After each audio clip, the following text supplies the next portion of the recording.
Emmanuel Macron has threatened to punish active soldiers that backed calls by 25 retired generals for a military takeover to halt France's disintegration at the hands of Islamists. The French government condemned the open letter, published in the right-wing Valeurs Actuelles magazine, as it gained traction after a Tunisian Islamist stabbed a 49-year-old woman to death on the outskirts of Paris. A number of serving soldiers are understood to have packed the warning, which claimed laxist policies would result in chaos requiring the intervention of our comrades on active duty in a perilous mission of protection of our civilization values. The letter states, "France is in danger. Several mortal perils threaten her. Even in retirement, we remain soldiers of France and cannot in the present circumstances remain indifferent to the fate of our beautiful country." The generals claimed that France was disintegrating with the Islamists of the hordes of the banlieue suburbs, who are detaching large parts of the nation and turning them into territory subject to dogmas contrary to our constitution.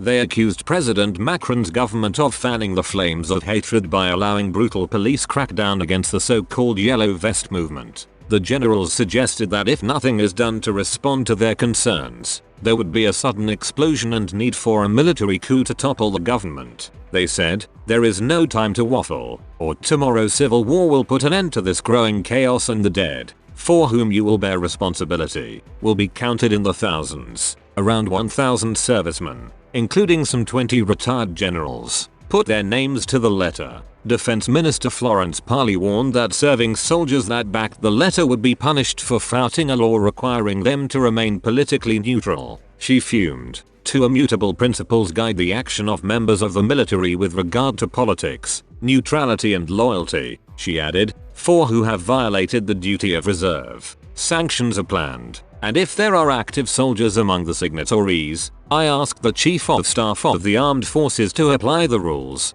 that is to say, sanctions." Ms. Parly used the example of a former general in the French Foreign Legion who was booted out of the military for taking part in a protest against migrants in Colère. Christian Piquemol, 80, whose signature first appeared on the letter, lost his privileges as a retired officer after he was arrested at the demonstration in 2016. The letter was initiated by Jean-Pierre Fabre-Bernadotte, a retired gendarmerie officer who was an active member of the Yellow Vest movement. It has also been backed by far-right leader Marine Le Pen, of the National Rally, who is mounting a serious challenge against Mr. Macron ahead of next year's presidential elections. Responding to the letter, she said, "I invite you to join our action and take part in the battle that is opening and is above all the battle of France. As a citizen and as a woman politician, I share your suffering." Ms. Le Pen argued that the general's warning was in line with the views of patriots like General Pierre de Villers, a former chief of the defense staff, who was sacked by President Macron in 2017. Defense Minister Ms. Parly hit out at the National Rally leader, saying, "The words of Ms. Le Pen reflect a serious ignorance of the institution of the army, which is worrying for someone who wants to be commander-in-chief." Industry Minister Agnes Pannier-Runacher joined the attack. 60 years to the day after the putsch by the generals against General de Gaulle, the mask is falling. Marine Le Pen is far right and it's exactly the same story as 60 years ago. Ms. Le Pen's father, Jean-Marie Le Pen, founder of the far-right party, backed the army's attempts to stop General de Gaulle granting independence to Algeria.